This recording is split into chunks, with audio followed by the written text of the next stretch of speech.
Well, good to be with you this morning. My wife said that I should explain this picture. My son works with me in our firm, and he does the PowerPoint presentations for me. This is actually from the, I think I'll say it right, the Hirshhorn Museum in Washington, D.C. It's an exhibit called Big Man, and an Australian artist put this together, and we thought, well, this would get people's attention. And actually, we put it together for a regional TEDx talk that I did 2.5 years ago.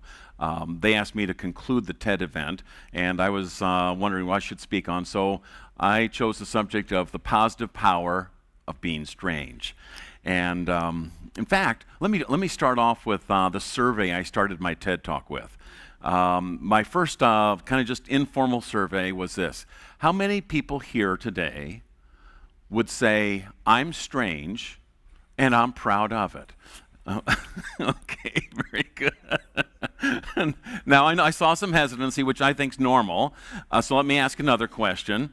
How many people here in the last day or so, as we've met our colleagues and our friends, have met somebody that you think, I thought I was strange, but nope, you're stranger than me. So they topped you, right? Okay, very good. You get that. And because I'm from the Midwest, I'm a Midwest boy, I have to add what I consider the Midwest qualifier question. And the qualifier question is this: how many people here know you're strange, but you're so very good at hiding it that no one knows just how strange and weird you are? How many people? Yeah, so you're very good at hiding it. The secretly strange among us.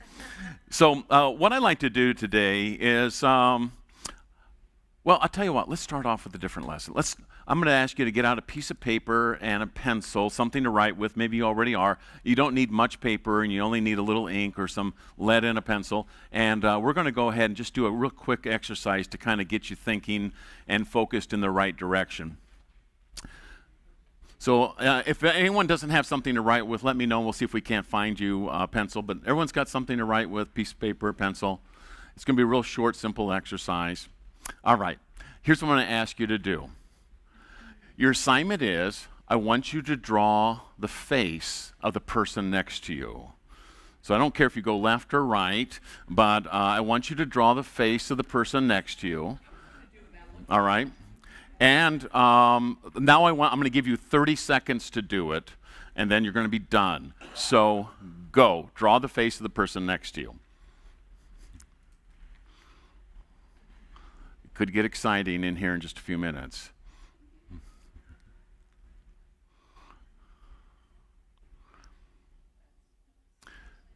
You got about 15 seconds.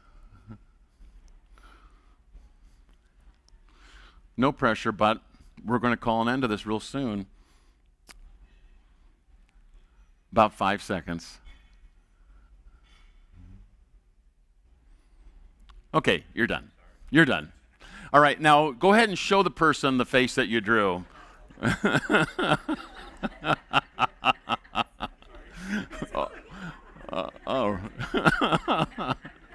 Oh, that's great. That's great. Well, this will serve as the first lesson in today's discussion about being strange. Let me just debrief with you just a little bit. When I asked you to draw the face of the person next to you, we usually have some kind of inner dialogue that shows up in our head, right? And then sometimes it leaks out, we actually say it out loud. So what was going on in your mind? No wrong answer, but I'm just interested. What were you thinking when I asked you to draw the face of the person next to you? Anybody? I hope she doesn't see it. Very good. What else? That's great. That's great. I need to look at her. I got to make contact. Oh no, I don't like people that much. Well, now that's a real common one, and that is some version of, I can't draw, I'm not the artist, my sister's the creative one, not me. How many people were thinking something like that, where you're saying, I can't do this, this is not my skill, not my ability? All right, so that's really important. I want to hold on to that. I'm going to ask you a second question, then I'll show you where this little exercise came from. what did you say to the person when you showed them the picture that you had drawn? What? I'm sorry. I'm sorry? I've done this hundreds of times, and that's the most common response is, I'm sorry. How many people said some version, I'm sorry, don't hate me, you began to excuse it, I can't do this, all those sorts of things, so you understand. Now, first lesson, okay? First lesson that I want to really put in front of you. And it comes from, this exercise comes from an engineer at Stanford Engineering School. And he was a faculty member that left the faculty to start his own business. And his business was going to be an innovation business. And so he was gathering some of the world's best engineers. They were going to work with him, and they were going to innovate. They were going to make things that no one else had ever made before. And he thought, what is the nature of an organization that's able to do that? And he came up with this little exercise, and here's how his thinking worked. He thought to himself, okay, I've got engineers. And I'm going to ask engineers, very, very bright people, to do stuff they've never done before. And I've got to get them to kind of courageously try stuff that they don't know how to do. I think that in our lives, especially in our lives as leaders inside churches and organizations, and even in businesses, almost everyone is going through such rapid change that one of the key qualities of an organization is, can you do things? Can you try to do things you don't know how to do? So that's one of the key elements. But then he realized, well, they're going to work together in a group. And if you've ever been around engineers or anyone that's an expert, what happens is that you don't want to be wrong in front of other people, right? And so he said, I had to create an exercise where they were courageously trying things they didn't know how to do. And then he added this little bit of brilliance, unapologetically. He says, I don't want you to say, I'm sorry. I don't want you to say, I just say, hey, we're trying to figure this out. So there's no apologies. We're just trying to figure this out. And so I think that's one of the key kind of mindsets or mental points of view that I see in organizations that are able to kind of take what I'm going to teach you today and run with it. We are courageously trying things we don't know how to do, and we're unapologetic about it. You know, we're very unapologetic. So here's what I want to do today. I want to enter this conversation with you today through the subject of branding. So that's a little bit unusual, but bear with me, and I can even unpack a little bit of a theology of branding for you later on if you'd like. But I want to talk to you about the subject of branding, and there are three things that I want to accomplish. So one of the first things I want to show you is where the magic is in branding, and we'll have some fun with that, all right? So what is the secret sauce? What is it that really makes organizations stand out in the minds of other people? How does that work?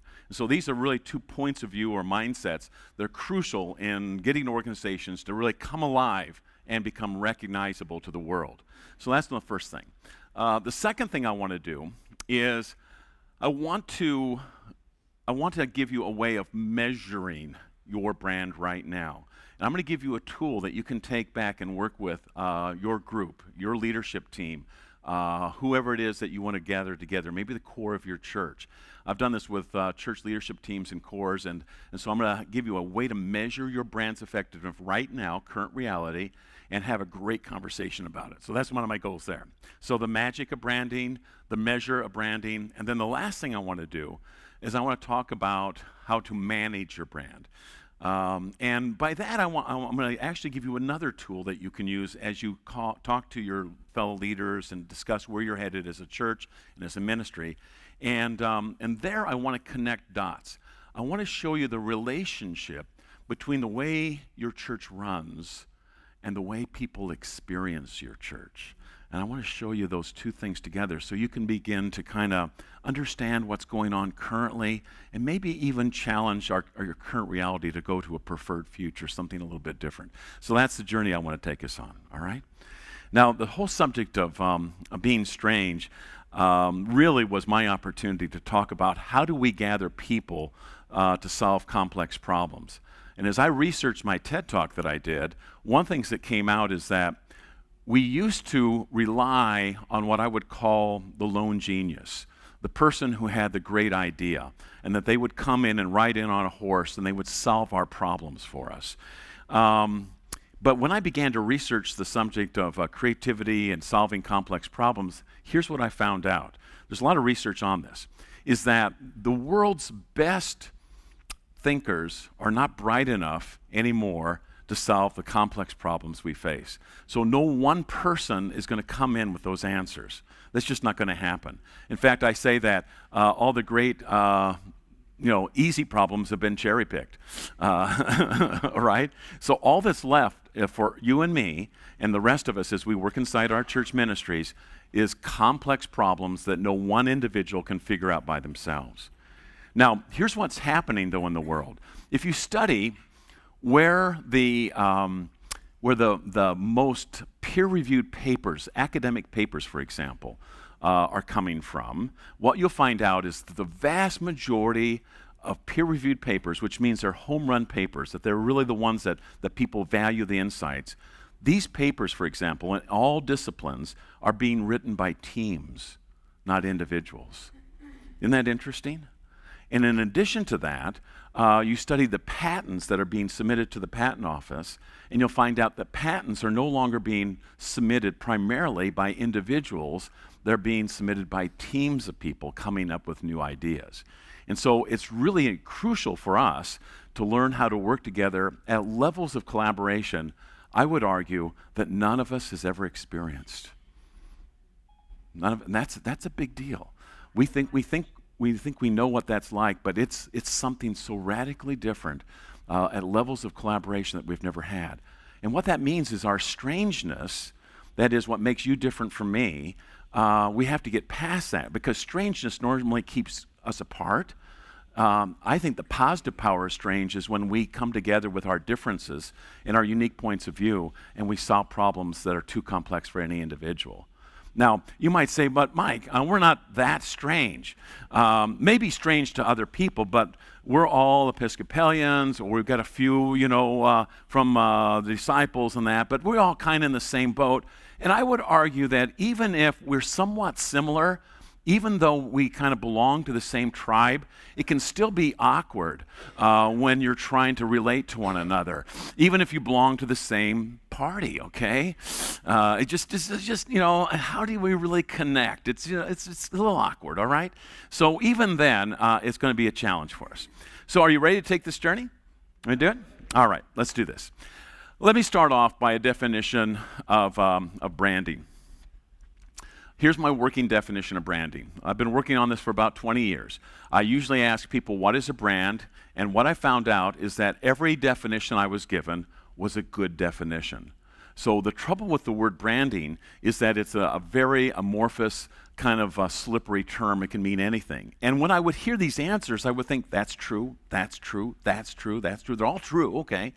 So what I want to give you is my best shot at a working definition for anyone who's trying to communicate the value and the reputation of your organization or your church to the public. So here I go. I think a brand is what people remember when they remember you. We'll unpack that in a second. But a brand is what people remember when they remember you. That's really important to understand, because we'll talk about the importance of memory making. But we're all in the memory-making business. And of course, remembrance is really a part of the scriptures, that we're here to remember things. So memory is really part of who we are as Christians as well, as followers of Christ. So let's start off with the magic of branding. What is it that people remember about us? How do we get people to kind of capture us? Now, the first element here is what I would call difference, or strangeness, or weirdness, all right? Let me talk to you a little bit about how this works. This slide here you might think is a metaphor for your brain, right? That's me. Maybe not everybody in the room, but that's me, right? You're thinking that. I'm a bright bulb. But when you start doing the brain research and you find out what scientists are saying as they study our minds, they find out that all of us is more like that. It turns out that every one of us is a dim bulb. Everybody, the priest, the bishop, the parishioners, the doctor, the engineer, the brains, they're all 40-watt brains is what we find out. And what it means is this, is that best scientific research I've been able to find says that every one of us has about 40 watts of energy with which to power our mind and our thinking and our brains. 40 watts of energy. And what that means is that everyone you ever meet, including yourself, is doing the best you can not to spend any energy on anything that's unimportant. You're really filtering out stuff all the time and dismissing it.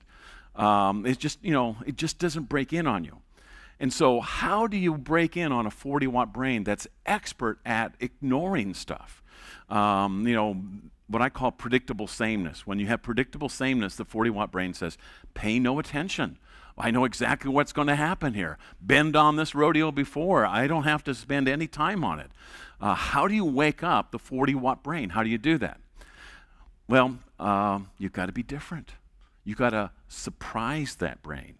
One of the books that I read a few years ago on this very subject is called Iconoclast. And Iconoclast was written by a guy named Gregory Burns. He's both an economist and a brain scientist, and scary smart, obviously. And he has this great quote. He says, "The mind is a lazy piece of meat. You must shock it into paying attention. You can't do the predictable and expect people to get it." So I was experimenting with this about 2.5 years ago, and I was getting ready to fly to Mobile, Alabama, to do some work, and I was flying out of Des Moines, Iowa, all right?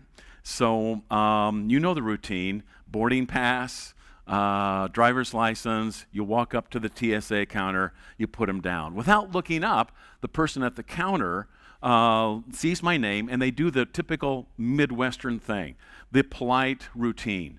"How are you today, Mr. Wagner?" And I thought to myself, I wouldn't recommend everyone do this, but I'm going to see if I can wake up her 40-watt brain without getting, searched or... I like a challenge. And so without looking up, she says, "How are you today, Mr. Wagner?" And I said, "I'm full of Johnny Cash." Because I had been listening to Johnny Cash on my ride into the airport, and I had all these Johnny Cash songs in my head. I'm full of Johnny Cash. And she's looking down at my boarding pass and ID. I see her kind of take account. And then slowly she raises her head, and she looks in my eyes to assess threat. She assumes I'm not dangerous. A smile shows up on her face, and she says, "I'm full of the temptations." And then I said, because I thought that she would know, and indeed she did, I said, "Do you know that Papa was a Rolling Stone?" And she came back with the next lyric, "And wherever he laid his hat was his home." And then I said, "And when he left us," and then together we said, "He left us alone, Papa was a Rolling Stone." All right? I woke up the 40-watt brain. Now, what that means for us in terms of the magic of brand building is that we have to realize that people are experts at dismissing our messaging and really just ignoring us. When you go home and you get your mail that was waiting in your mailbox, what do? Do you open it all? No, the 40-watt brain says, "Why waste time on predictable sameness?" You're throwing it away, right? But then you wonder, well, why do people drive by our church building and you are junk mail to them? How come even our parishioners and the folks that we worship with, how come they don't respond to what was in the bulletin? They don't read it. Because I've seen this stuff before. I'm throwing it, my 40-watt brain's not going to pay attention to any of this stuff. Now, what that means is that we must be creative and bring our difference to our routine things that we do. The predictable things that we do shouldn't go away. We have to find unexpected ways to do predictable things. And that's really crucial for us if we're going to communicate. So we have to buy into that. Let me recommend one book. My favorite book on the subject of awakening your creativity is A Whack on the Side of the Head. Has anyone ever read Roger Von Och's book? You've read it? Okay, it's great. It's a fabulous book, and Roger's become a friend of mine. And the book is organized this way: the 10 barriers to creativity. The things, and what they really are what I would call defeater beliefs. Things that we believe that actually defeat our willingness to be creatively different. And there's 10 of them. And he goes through each of them and tries to awaken you. And I buy it like candy and give it away. It's that good. Especially in organizations that need to awaken their courage to be different and creative, okay? It's just that good. I use it all the time. I'll take the 10 barriers to creative thinking, the defeater beliefs, I'll put it on a list and I'll hand it out in a meeting. And I say, what are your top 3? And we'll talk about them. Find out what is it that you tell yourself that keeps you from being creative and different. You got to do this or you can't wake up the 40-watt brain. An example. One of the defeater beliefs is that there is one right answer. That's one of the big defeater beliefs, one right answer. Well, there are places where there are right answers, but when we're trying to communicate and innovate in a dynamic world, we have to kind of set that aside. So he tells a story. And it's actually a game that my son and I play in our firm. My son works with me at White Rabbit Group, and we go through this, and we call it the second right answer game. And the second right answer game is we take something, and we say, take this something, whatever it might be, and we say, what's the right answer to its use? And then we make a list of second, third, fourth right answers. Well, here's a gentleman that played this game. And he asked the question, what are TVs for? What's the right answer? And the right answer that he proposed was for watching TV shows. All right? Then he started making a list of other right answers. TVs are for, they're plant stands to hold up my African violets. Okay. And he starts making a whole list. And in one of his answers, his second right answers was, TVs are for playing games. His name was Nolan Bushnell. And he invented Pong, the very first video game. If everyone remembers Pong, that came from a fellow who kind of said, what is the wrong answer or the second right answer to a predictable question? So he wasn't done. Nolan Bushnell was not done. So here's another one he played. What are pizza restaurants for? Serving and selling pizza. That's what pizza restaurants are for. Bushnell said, okay, second, third, fourth right answers. And one of his answers was, pizza restaurants are for entertaining children. The man who invented Pong founded Chuck E. Cheese. Same guy, just playing a little game called second right answer. All right? So we have to look at some of the ways we do. How do you do announcements in church? We do them at this. How do you make a list? And there's all of the right answers, and you have to break it. So this is part of the magic of brand building. Really crucial. We could talk more about this. Someday we will. But I want to get you this magic. Now, the second thing here in terms of the magic is empathy. All right? If you were all difference and no empathy, you'd just be weird. All right? You're just eccentric and odd, and a Monty Python bit is really basically all you become at a point. So I want to kind of balance this out a little bit. I want to talk about empathy. Now, the psalmist says that you and I were wonderfully, fearfully made. We have incredible things built into us by our Creator God. And one of the things that's built into us is our capacity for empathy, but we kind of dismiss it and diminish it and put it to sleep. When I was at the University of Nebraska, I took a class in early childhood development. Anybody study early childhood development? And we came across a Frenchman named Piaget. Now, at the University of Nebraska, our French pronunciation was not very good, and so I referred to him as Pigot. And of course, in an agricultural state, we go, wow, that's pretty cool. He's got pig in his name. I think that's awesome, you know. So we called him Pigot, but it was really Piaget. And Piaget did a lot of study in young children. One of the things he noticed is this, is that when young children get to around 5, maybe 6, the way they play with their toys changes. And what happens is they now look at their toys and they can empathetically imagine what's going on in the life and the feelings of their toys. So they'll come up to you when they're 5 or so, and they'll say things like, my teddy bear is sad today. And you say, why? And they'll say, didn't get picked to be on the soccer team. You know, they can imagine the minds the imaginary minds, but the minds of their toys. And what Piaget called that was theory of mind.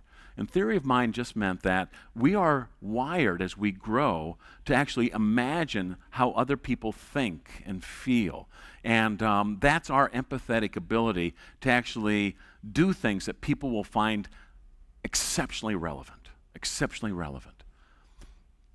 Great brands are able to put together that empathetic understanding of people with the creative difference, and together, that's where the magic is. That's where the magic is. The trouble is that we're able to do that when we're 5 or 6, but by the time we're 36 or 46, we pretty much beat that out of ourselves or out of everyone else. And so our capacity to awaken our empathy has gone away. One of the things we do as a company is we spend a lot of time awakening the empathetic abilities of the organizations we serve. I was working with one manufacturing company, and it's quite remarkable. The CEO and the owner of the company, Todd, said, you know, when you first came to work with us, we were all about bending steel. That's all that meant, and we bent steel better than anybody else, right? He said, now my leadership team is asking, how will this affect the customer experience? And I said, it took us 60 months to awaken it because that wasn't their natural inclination. It was all about them and what they did. So it's really hard to do, but it's worth the journey because it's what will amaze people when you're both, you know, different and empathetically relevant at the same time. Piaget also made an observation, and it comes from something that you've seen too. When children are small and they're maybe crawling, 6 months old, something like that, and say they're playing with a ball and the ball rolls underneath the sofa, they'll just turn and do something else as if they can't see it, you know, it's gone. And young parents who've never seen this before will call up their pediatricians and say, I think my kid's got attention deficit, and he's only 6, and what did I do wrong? And all those sorts of things. And the pediatricians say, well, the child just hasn't developed object permanence yet, object permanence. And I see organizations that have lost their, what I would call customer permanence. They have lost their ability to remember there are people outside our tradition who don't know our language, who are lost without Jesus Christ. We've lost that.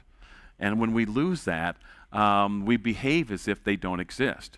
Now, I mean, object permanence is cool. I imagine babies talking to each other, getting together, you know, and they said, how's things in your house? You know, my mom has started to do this thing that just freaks me out. I mean, she'll take my blanket and she'll do something, and it's like she's there, and then she's not there, and then she's there, and then she's not there, and then I get to giggling, and I can't stop myself. I mean, it's just, you know, I can't hardly believe this, how this all works, right? And so I said, yeah, you know, object permanence. But the real challenge for us, if we're going to build a brand that has the magic of branding, or to tell our stories, just another way of talking about branding so that people remember us, is that we have to bring together both our willingness to be creatively different and our empathetic relevance that we can bring insight to and combine those together. Here's what I challenge everybody to do. When I look at your ministry, your church, your organization, whatever it might be, my 2 words that I begin to look for is what I call relevant surprise. Just remember those 2 words, relevant surprise. Most people maybe have relevance but no surprise. Some people have surprise but no relevance, all right? So a lot of our commercials shock us, but they don't stick. And so relevant surprise is really the magic of building a brand. Does that make sense to you? Okay? And so that's the journey that you can be on. We could talk more about that, but I wanted to give you that, okay? Now, let's put you to work a little bit. I want to move into the next piece of this. And I want to give you a tool for measuring. So we've talked about the magic. Now we're going to talk about the measuring of your brand. And I want to give you a tool for measuring the effectiveness of your brand.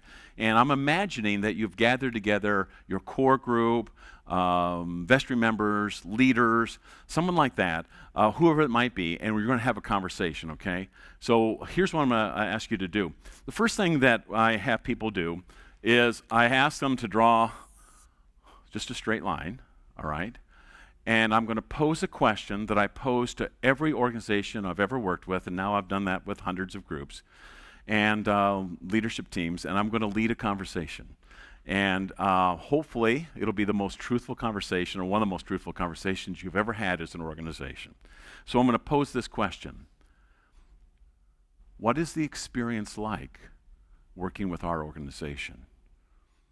Or, in your context, over the last 6 months, the people that have encountered our church, visitors, ministry, one place or another, people from the church, over the last 6 months, if those people were all in this room right now, we asked them, what's the experience of working like, for example, with St. Anne's there in Ankeny, what would they say? What would they say? Because if branding is what people remember when they remember us, it turns out that everyone gets the brand they deserve. Not the brand they want, the brand they deserve. Because we behave our way to brand greatness. We don't talk our way there. And this is the incarnational piece of branding, by the way. Matthew 5, we're in the Sermon on the Mount. Let your light so shine before others so that they might see your good works. And what happens? And glorify your Father in heaven. We could do a word study on the Greek word doxa for glory, or kavod in Hebrew, which means to be heavy and valuable. But there's a connection between how one behaves and the undeniable value, glory, unmistakable value, glory of our Father in heaven. It's behavior. It's tied that way. John chapter 1, verse 14. The Word became flesh and pitched his tent, skene, lived among us, dwelt among us, and we beheld his glory from the Father, full of grace and truth. That is, branding is really incarnational theology, collectively lived as a congregation. And if we do it right, under the guidance of the Holy Spirit, in devotion to Jesus Christ, the glory shows up. The glory shows up. And so that's part of this. Done with the theology lesson right now, but I had to throw that in because I want you to understand this is not just a marketing thing. This is rooted in our mission as Christians, as part of the ecclesia, the church, okay? That's what we're about. All right, so I get excited about this stuff, so forgive me. All right, so I've been asking this question, and the question has to do with, let's say, visitor experience. XP is kind of a shorthand you'll see in the literature for experience. And I'm going to point to 4 spots on our continuum, all right? So I'm going to give you these 4 spots. So we're going to get into this. Oh, I forgot to mention this. Before I go too much farther, let me talk about branding memories, okay? Different kinds of memories. Very quickly, there are electrical memories that we create. Electrical memories are very powerful, but very fragile. Very powerful, but very fragile. And the way you make those memories is with real simple inputs, words on a page, which, again, as Episcopalians, we love words on a page. That's one of our great strengths. We have lots of words on pages. So very simple input, read this, and that's it, okay? So that's really a big piece of it. I can't remember your name, sir. Yes. Say? Peter. Okay, I'll illustrate the power of electrical memory and why we depended on it so much. Imagine Peter's in college, okay? And Peter is taking the cellular biology class, all right? Probably there's a girl in there that he wants to know. I don't know. But he's taken the cellular biology class, all right? And so this is Wednesday, and the big test is tomorrow, Thursday morning. What's Peter do tonight? Cram. He's going to, all the lecture notes, he's going to borrow lecture notes from classes he skipped, and he's going to cram. He's just going to review and review and review and review.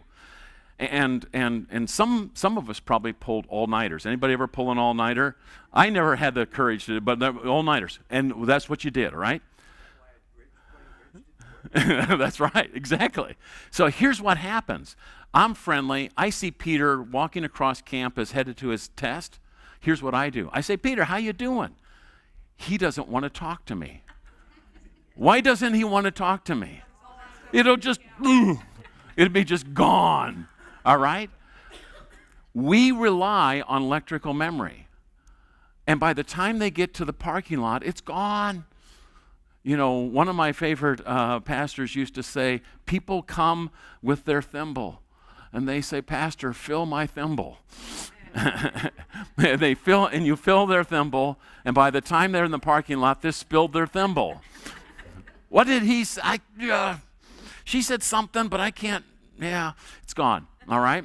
So electrical memory is like that. It's very powerful, but very fragile. We over-depend on it. So we have bulletins, and we have signs, and we have websites, and we're pushing the stuff out here, and we're going, how come it doesn't stick? It's too fragile. Powerful, but fragile. It's just not going to do it. It's electrical memory. Now, the other side of this is chemical memory. And chemical memory is created not with simple inputs, but by a complex set of inputs that touch all of our senses. So it's very sensory, and it's very emotional.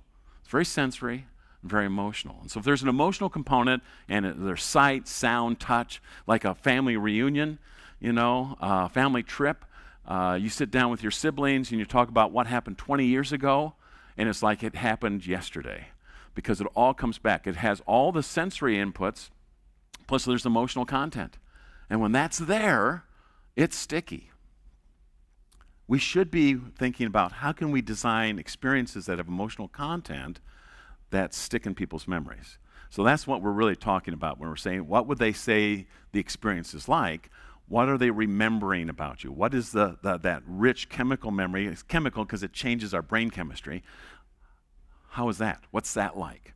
So I'm asking this question. So here's my 4 different points on the continuum. First of these, would they say it's fundamentally hostile? All right? It feels hostile.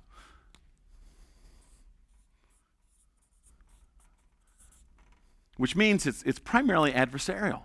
It feels like there's kind of a battle. There's going to be a winner. There's going to be a loser. You're trying to make me do something I don't want to do. There's a battle going on here. I better be on my guard. What's going to go on? People coming to a church for the very first time for a church service sometimes are on guard for that because they're kind of ready for that. So would they say, your visitors, last 6 months, the people you've encountered your organization, would they say it's fundamentally hostile? There's going to be a winner, loser, and it kind of is rigged. I'm going to be the loser. Now, when we ask people, and you can do this when you do this exercise, when you ask people, have you ever, as a customer, had a hostile experience buying something or a service that you're trying to acquire? And they start making a list. Used cars, car sales is at the top of it, but it could be cable, it could be airlines, it could be insurance companies, it could be any of those things. So we all know what it feels like to have a hostile experience and therefore a memory. Sometimes when I do this, people will actually name a certain company, and a person next to them will say, me too, and then they start commiserating. That's their brand, is what people remember when they remember you. That's what's going on, right? That's very, very powerful. So would anybody say it's hostile? Okay? You go, oh, no, Mike, we are Episcopalians. We are very nice people. So that would not be it. So let's move on down, and let's look at what I call an indifferent experience. Indifferent. An indifferent experience is what we would call a mousetrap organization. And a mousetrap is something like this. It's all about our mousetrap. It's all about us. In fact, you are lucky that we let you come to church here. In the marketplaces, you are lucky that we let you give us money to buy our stuff. It's that great. It's the world's best. And you can think about that. Our tradition, our liturgy, our music, this is amazing stuff. You are so fortunate to be here. This is that indifference, because the emotional effect is it's all about your product and service, and it's clearly all about you. You're the experts at being Episcopalians. I don't know how to do this. What now? Do they give you with indifference? Well, we're the experts. Oh, yes. Very good. Yeah, right. So you're fortunate. Or it could be the automobile technician and you don't know anything. It's that lay person versus expert. Expert cultures, whatever their expertise is, wherever there's a distinction between expert and lay, whatever it might be, it almost always creates an indifferent experience. And an indifferent experience is emotionally demeaning. I'm devalued. I'm not worth even talking to. It's the IT professional says, get up, I'll take care of it. And they pound it on your keyboard, right? The old Saturday Night Live bit. So indifference is really common in the marketplace as well, wherever you have experts. So usually when I ask people to kind of summon an experience, their experience is going to be something like, that's my lawyer, that's my doctor, that was my accountant, anywhere where there's expertise. But it doesn't have to be the professions. It could just be, again, a technician who knows more than you do, an IT pro, and that's very demeaning. So would any of your guests who show up in your ministry, would they say, kind of indifferent, it wasn't about me, it was all about them today, wasn't it? Even worse is they think they know more than you, but they don't. Yes, because then you have to have humility and an ability to kind of work with them and bring them along. So that's the second question. So would they say it's indifferent? Now the third one is friendly. And friendly was the really tricky one. Friendly is the tricky one. Friendly is, it's a gap experience. Let me illustrate it this way. What's your name? Adrian. May I pick on you just for a second, Adrian? I knew you would. She said, please, I love that. Pick on me. They're over here going, how come you didn't pick on me? It's competition. So, so here's the deal. I was talking about this continuum with a friend of mine at a dinner party, and we're literally drawing this on a napkin. And I get to friendly, and he said, Mike, wait. That's my bank. I said, what do you mean it's your bank? Well, it's my bank in the sense that if you said, I need a commercial loan for my business, I might say, go down to First Bank and ask for Adrian. I said, okay, I get that. And he said, well, here's what I'm saying. He said, if you look at all the literature, the website, the advertising, my bank says, we're all about the customer. Customers are job one. We're here to serve you. You are why we exist every day. So that's the messaging all the time. Friendly. It's all about you. It's all about you. It's all about you. But I'm going to say, go down to First Bank and ask for Adrian, because she's the only one that drank the Kool-Aid. And wait till she's there, if she's not there when you get there, because you do not want to work with anybody else. All right? And the rest of the bank officers, lending officers, look at Adrian and go, she's young, just out of school, naive, she believes this stuff, idealistic.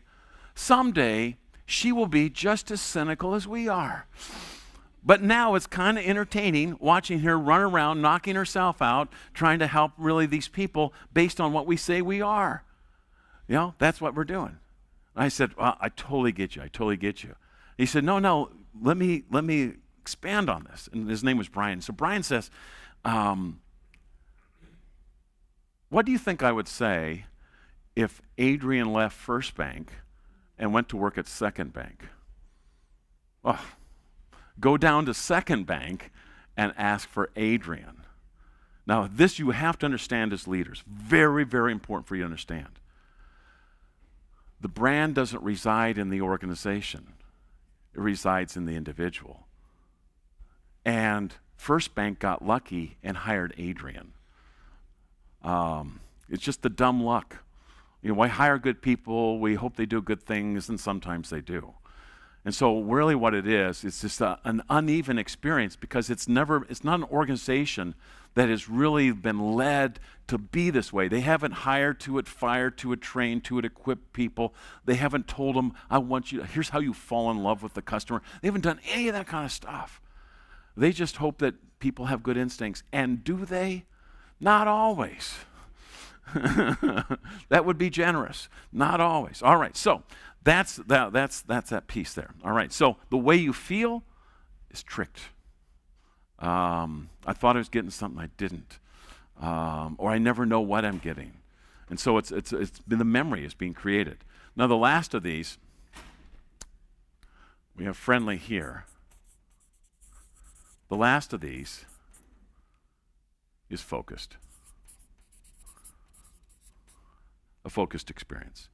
And all a focused experience is that they have studied you and they have built an organization designed to serve you.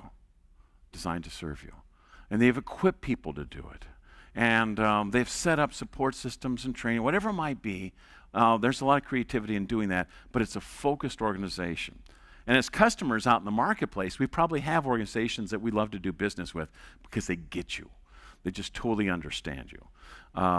Your case may not be Apple, but for other people it could be. Zappos Online, if you buy shoes, they totally get what I'm trying to do. I don't want to go shoe shopping, but I want to try on everything, and I want it to show up overnight because I'm a last minute buyer, all kinds of things. They just totally get you. And they've built that experience. And the memory is, wow, it's like I want to charge these people money for living inside my head because it's just they get me. One of my favorite playwrights is Arthur Miller, and he wrote The Crucible and, of course, Death of a Salesman. And I watched him once being interviewed, and the interviewer asked, "How do you know, Mr. Miller, that you have written a good play, a great play?" And he instantly said, it's easy. It's easy. What happens is this, is that when the people in the audience are watching the characters I've created on stage, and as they watch those characters on stage, as they mutter to themselves or say to themselves, "My God, that's me up there." That's how I know I've written a great play. How do we know we've created a focused experience? Is that when people go, "My God, you totally get me. You understand what it's like to be a busy mother.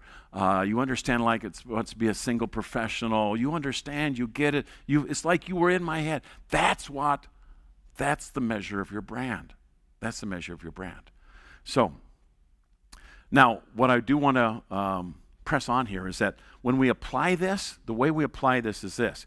Let's say you're in a small group of your leaders, and we've gone through this a little bit. You've unpacked these ideas. Give them a big fat marker and say, "Who wants to come up here and put an X where you think our visitors would put us?" And let's imagine they're going to tell us the truth. In the Midwest, we'd probably have to get them liquored up because we're not very direct. In fact, our chief export is passive-aggressive behavior. We're kind of proud of that. But let's imagine that they're actually going to tell us the truth, okay? If they tell us the truth, what are they going to say? And so what I would challenge everyone to do is come on up here, put an X, and explain why are you saying what you're saying. Now, who are the analyticals in the room? People that have to have data, love spreadsheets. Come on, you know who you are. I know this one over here. All right, so the analyticals do not want to do this. And the reason is they don't have enough data. So they're going to go, "We need to do a survey." Well, that's what we need to do. We need to do a survey. And so what I do is I say, "No surveys, not now, maybe later to confirm our guesses, our best guesses. I just want your best guess." And the analyticals, if I force them to do this, I'll put this up there, but I have to be able to say, "But it depends." That's great, because when they say it depends, you say, "What does it depend on?" Let's get all the variability out so we can see, why is it depend? Well, it depends on who was at the door that day, depends on, tell me the whole story. Let's get it all out. This is great. Most commonly, that's the range that we see. That's the range we see. I've done about 4 or 5 churches now, and they mirror what I find in the marketplace. They're in this range here. Sometimes people will put it here, and I don't normally have to say anything because the rest of the team will say, "You're delusional. Get back on your meds." All right? Some will put it, there are a few that have put it over here, and I ask, "Is that true?" And they go, "Yeah, unfortunately it is." We've become kind of that. That's how we've become. But this is the most common range right through here. Maybe shading towards indifference, maybe shading towards friendly, but really never able to build a great memory. Never been able to do that. Now, I need to press on. I got about 20 minutes. What I want to do is I want to move you on to the next phase of this. So you understand the magic, difference and empathy, right? You understand a little diagnostic tool to give you a baseline as far as where things are at. This is a way just to get the conversation started about what's it like to encounter the ministry of our church, what's our approach, all that type of thing. Now I want to talk about the relationship between the way the church is led and managed and the way people experience it. So this gets personal, okay? This is where it gets a little bit personal. But here's the continuum just in a slide form. And I believe all the slides are available to you on the flash drive, so you'll be able to get all this stuff. But I usually recommend analog, big fat markers and flip charts. Very, very important. People need to get up. This is a warm medium. This is a cold medium. If you want engagement, use this. Don't use that, all right? We could talk more about that too. So now let's talk about popping the hood on your church and seeing how it's running, okay? Now, very simply, there's only 3 things that happen inside any organization. I like to joke about the fact that I played linebacker in college, so I'm not that smart. So when I began to look at businesses and organizations and not-for-profits and churches, I had to realize that there's only 3 things happening. Now, there's lots of complexity, lots of moving parts, but there's only 3 things happening, and I use this simple Venn diagram. So the 3 things that are happening, as you see up there, is there's that whole sphere of financial activity, right? Anybody here responsible for that circle inside your organization, your church? So you understand, right? You totally get that. You live with that. And when we talk to folks that were in charge of that circle and all that activity, and we tried to summarize what they call a good day. What's it mean to put the ball in the net? If you ever had kids that were learning how to play soccer, they're not sure what the game's about, and then finally figure out, it's about putting the ball in the net. Whoa, this is amazing. And you think, my kid's going to be a soccer star. Because, the rest of them are thinking still about picking up grass and throwing it in the air and pulling their jerseys over their head and stuff like that. So if you're responsible for the financial side of things, you call a good day viability. And viability simply means this. We keep the lights on, we make payroll, we have some money left over, okay? Viability, that's your definition of success. Now, if you're in the second circle, what I would call the operational circle, and I would imagine most of us, how many people are responsible for how the ministry runs, whether it's the church services or the programming or any of those sorts of things. Most of us are operationally minded, I would imagine. That's true in every organization I work with too. Very, very operational. You're always thinking feasibility. So your thing is, how are we going to do this? I need some scripture readers. I need someone to take offering. I need to make sure that they're here the next Tuesday. Somebody to open up the church. You're always thinking feasibility. And when you solve the feasibility problem, it's like an endorphin rush for you. Oh, I think this is going to work. I think we can get this thing done. In manufacturing, it's how do we buy raw material, warehouse, and so forth, and turn it into the mousetrap, whatever it is. So you're thinking feasibility. That's your definition of success. Now, in many cases, the third circle doesn't exist. Third circle doesn't exist. We don't talk about it. We talk about viability and feasibility. That's all we worry about. We don't worry about anything else. And it's not just churches. Businesses are like that. So here's how it sounds in a business. They're not caring about that sales marketing thing we might call outreach and evangelism. They're saying, Mike, here's our philosophy. We make the world's best mousetrap. It's high quality. And we just feel quality speaks for itself. We really don't need to be out there creating desire. We just think we need, quality speaks for itself. And like in the church, the marketplace, I said, so how's that working for you? The people down the road that make an inferior mousetrap, they're beating us all the time. And every church leader I ever talked to has a church that they love to complain about, that their music's no good and they have no tradition and their liturgy, and they just meet in a box and they go through the whole thing, right? But we just feel quality speaks for itself, right? So that's what happens. Now, again, a lot that we could unpack with this, but if they ever do anything creative, it's right here between these two circles, because quality's not speaking very well these days, so we have viability problems. So when we get creative, the only creative thing we ever do is how can we creatively keep the doors open? So they think to ourselves, it's not feasible to have a church without a priest, right? I mean, if you're doing a feasibility problem, you've got to have a priest, right? So, but we can't pay the priest. So here's our creativity. Let's find a kind of well-worn priest, kind of, down at the thrift store or something like that. Let's get one of them priests, and we can pull together a little bit of money, and let's give them 3 churches to work on. All right, let's just move them around. That's creative, but it doesn't solve this problem. And so that's what we normally are doing. That's not a big enough answer. So here again, I would use the E word or outreach. I would prefer that. Matthew 28, make disciples by going. 3 participles there. We can unpack the Greek. Next one is teaching and baptizing. Let's get on to that. In fact, Heidi knows that's actually my hobby horse. But I'm not a priest, and so I don't want to kind of do all that theology, but I love to do it, all right? It's okay, all right, it's all right. So thank you. Yes.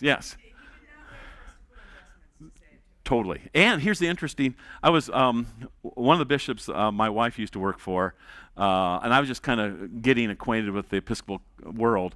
He was saying, one day I was talking about stuff, and he said, we don't like to use the E word. And what is the E word? And his E word was evangelism. I said, how do you do church without that word?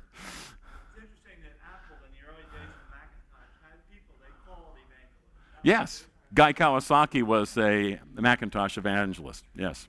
So I got to keep going. I got to get you out in time here. So we got these 3 things, all right?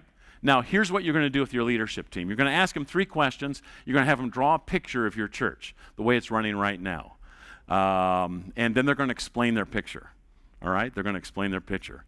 I'm giving you the things that I think are the most amazing things I've ever seen. So here are the 3 questions. 3 questions. The first question is the size question. Of these 3 circles, what's the biggest circle? What's the biggest circle? And by that I mean, it tends to be the way we make decisions around here, and it tends to trump all the other 2 circles. So it tends to trump anything else. So what's the biggest circle? And my point would be, from where you sit in our church, no right or wrong, I just want to see, where do you think the biggest circle is from where you sit? So you're going to have one that's big, a medium-sized one, and the smallest. So I just want to know. So we're going to have a conversation. The second question I have for them is the overlap question. And the overlap question is, how much collaboration is there inside our church? When we make decisions, take action that leads to experience and becomes memory, how do we make those decisions? Do we just make a financial decision and say, no, we can't make that without bringing in the feasibility people and then talking about how it's going to affect the desirability for our ministry, and wrestle with all 3 of these constraints of viability, feasibility, desirability? Or we just know one circle makes that decision, and we really don't collaborate. So if there's a lot of collaboration, you really wrestle with the tension between those 3 important elements, then show a lot of overlap. if you say, we really don't, but we're pretty polite, so just show them kissing. And what that means is that there's a status report. Let's say you're in charge of, let's say, children's ministry. You're in charge of children's ministry. We met and we decided that you're only going to get half of what you had last year to work with. God bless. Be warm and be fed. All right, that's a status update, okay? So now people know. There's no surprises. We told her. I mean, all right, so that's okay. Or in some cases, when I have people draw this, they'll actually draw a circle here, and then they won't even touch. There'll be distance. All right. And that's the cases where that you're at a church picnic, and they come up to you, and you find out something at the church picnic, and you go, "What? I'm only getting 50%. I mean, they're cutting by half." "Oh yeah, we made that decision. Let's see." "Yeah, that was 3-4 months ago for sure. You did not know?" All right? You understand what I'm talking about? So when you're drawing it, you're drawing the size, you're drawing the connectivity in terms of collaboration, and then the last question I ask people to answer is, what's in the middle holding this puppy together? We have these three forces, three definitions of success. What keeps this from turning into a battle royale or just three circles spinning off into space? What holds this together? Purposely ambiguous when I do this, because I want to find out what people are going to say. And they really struggle with it sometimes. They'll give me the approved answer. Well, our church has a vision, mission, and value statement. Businesses do too. So I always say, why don't you stand up and recite that for us? And then give me an illustration of how the vision, mission, value statement affected decisions you made that rolled up into actions that turned into experiences, becomes a memory. Could you show me how that's working here? And they go, wait a minute, I think we changed the vision statement at the last vestry retreat. It's written somewhere. Where's it? Someone got it? Get the website up. It's not driving anything. It's only creating cynicism. The worst thing that people can do is put that on the wall. You know, I've been in businesses where they have it on the wall, and I said, "Oh, is that the?" "Yeah, it's bogus." Then no, it isn't. So other people give me other approved answers. "Oh, it's our culture. We just love each other so much. Yeah, that's not it. What's holding together? Lots of times, I had one fellow came up and wrote down the word Wayne. That's what's holding it together. Wayne. In fact, he wrote Wayne's World. And I turned to Wayne and I said, "Yeah, is that true?" He says, "Yeah, it's pretty much true." It was just an alpha personality, or the owner, or the priest, holding it all together. Now, that's a problem. That's a problem. That's a problem. That's huge. That's huge. Now, there's a lot of things we can talk about, but I want you to understand that if you start kind of working with this, you're going to see how the way the church is being run is affecting how people experience it on the outside. And you already know the answers. If people are drawing big financial circles generally, it's all about viability around here. We're just trying to survive. Over time, what kind of experience do visitors have? Hostile. It has to be. We got to keep the doors open. A new person comes, we need you to do this. I'm just checking this out. I'm not even sure I like Jesus. No, you've got to do this. All right? That's rare, but it happens. The most common one is that the feasibility circle is the biggest. It's all about our operation. It's all about us keeping this thing going. What do you think the experience is like in that case? Predictably indifferent. Predictably. It's an expert culture trying to keep the wheels on this thing. That's all we're doing. Every once in a while, we come across an organization that their desirability circle is the biggest, but they haven't built the organization to deliver what they promise, and so they turn friendly. And so usually it's in this range here. Is that true to your experience? Yeah. That's right. I've been reading your mail. But it's everybody's mail. It's hard to lead an organization that says we're going to fall in love with who we're called to serve. We're going to live the Great Commission, and we're going to tell the truth in love. It's hard to do that. So now I've got just a couple minutes. I want to take your question, but I need to finish this, okay? And offline afterwards, I will, until the cows come home, I will stay here and talk to you, okay? I just want to finish the last piece so that you get this, because I don't want to leave you hanging. You know the magic. You know how to measure. This is a conversation. This is a tool you can use with leaders. Now you can draw a picture of our organization, and you can connect these dots. Now let me just give you a little hint of an answer, okay, to get you started. So we've gotten this far. That's a good one right there. What's in the middle? Let me tell you the stories to Southwest Airlines to kind of show you how this might work. And then we'll kind of wrap it up and move on. So it's the 90s, and the founder of Southwest Airlines is being interviewed by a journalist. Herb Kellner is the CEO and founder. And Kellner asked the journalist, "Why do you want to interview me?" And the journalist says, "I want to interview you because you are the CEO of the only profitable airline in America. And we figure it must be very difficult to do your job because no one else has been able to do that." And it had been over 20 years at that time before there had been any other profitable airlines in America. All right? So here's what Kellner says. Anybody from Texas? Texans, if you ever hung out with Texas business people, they're aw shucks, but they're just clever as all get out. And so he said, "I'll tell you what. You wanna learn. You want to know how I do my job?" I said, "I'll tell you what. I will teach you how to do my job in our interview. In fact, it'll only take 10 minutes. Are you up for it?"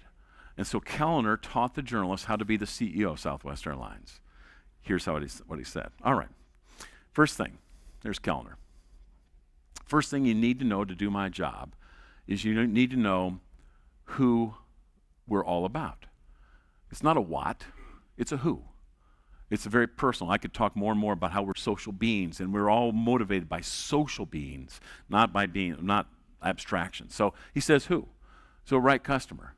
And our right customer is a person who has a choice to make. Should I drive or should I fly? Drive or fly, drive or fly. He said, the journalist, he said, "You got that?" He said, "Yeah, I think I got that." No, have you got that? We are in love with the drive or fly person. It's who we get up in the morning thinking about. It's who we think about before we go to bed. We study these people. We want to know these people. We're all about them. He said, "No, okay, got it. All right, that's who we're all about." He said, "Now, you study those people. Here's what happens. You begin to say, if you're really going to serve them in a different, relevant way, here are 3 things you got to do every day." Okay, what are the 3 things we got to do? What are the memory-making experiences we got to create? Well, 1, we have to be the low-cost air carrier. Doesn't mean we're not profitable, obviously, but we're low-cost air carrier. So we've designed our business to be the low-cost air carrier. We only fly one kind of plane, lowers our maintenance cost, training cost. We do lots of things to lower our cost, but we're all about being the low-cost air carrier. Journalists said, "I got that." What else? Well, you also have to be the best at on-time arrivals, because it's not always about economics. Sometimes it's about, I'm going to drive instead of fly because at least I'll know I'll get there on time. All right? So we work really hard at being the best at on-time arrivals. The third thing is this. We have to have an emotional component. And if you're, let's say, a young mom with 3 kids in the back seat and you've got, 400 miles to go in a car that's got 100,000 miles on it, will that be a fun trip?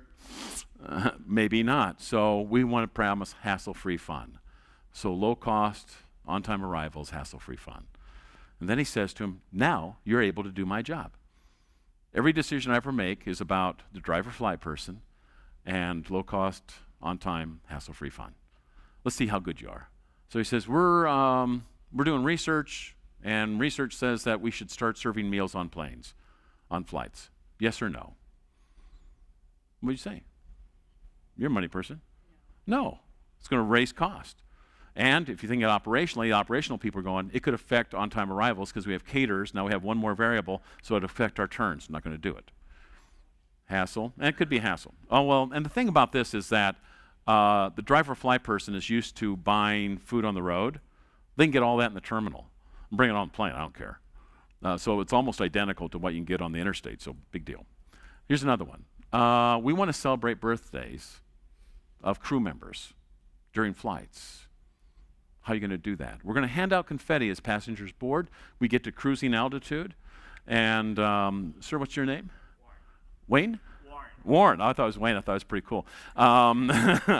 So we're going to get to cruising altitude and say, well, today is Captain Warren's 36th birthday, and let's all take that confetti you got and throw it up here, and let's sing happy birthday for him. Can we do that? No? Why not? It's going to make a mess, clean up, could affect turns, cost. You have to bring it. Can't do that. Thinking about doing anything else? Yeah, we're thinking about making up silly songs and singing them over the PA. Can we do that? Knock yourselves out. Knock yourselves out. Now, here's what he said. You have to understand that I make very, very few decisions as the CEO of Southwest Airlines. I have 4,000 employees. Everyone that works for me, I teach them to love the driver fly person. I teach them that if we can deliver an experience that's low cost, hassle-free, and on time, we're going to serve them in a relevant way. And I say, go do that. And I disperse decision-making. I push it out. They're on mission. They're on task. But they're making decisions better than I could ever make.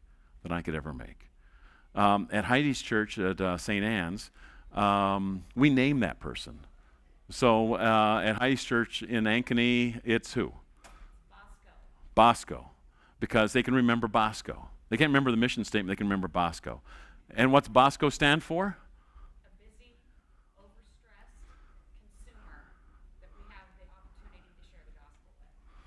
That's Bosco.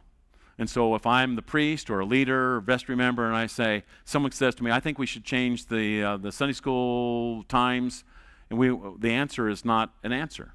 It's a question. How would Bosco feel about that?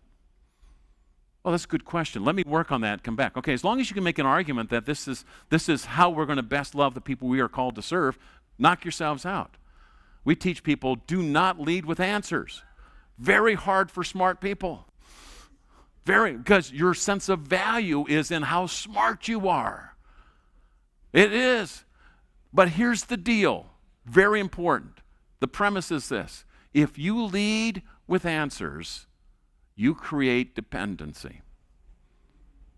If you lead with questions, good questions that are about the mission of your church, you create competency and capacity. Oh, and by the way, I know that I'm not an expert in all this, but I'm learning. Aren't we supposed to be the fellowship of the baptized? And isn't there like a baptismal covenant? And isn't it about us doing the ministry out there? Isn't that it? I think it's page 304. I think it is. I think there are 5 commitments based on the Apostles' Creed. I think it's about you all, not the expert. I say it's kind of less. It's kind of like, I'm the great fisherman and you bring people to watch me fish. No way. All right? So now you understand the answer is, who are you called to serve? Who is Jesus Christ, the Lord of the church, called you to serve? And what does good service look like? Put that in the middle of the organization. Begin to understand how this will change the way we manage and run the organization differently. And start making memories that will lead to the glory of our Father in heaven. Amen? Amen. All right. Thank you.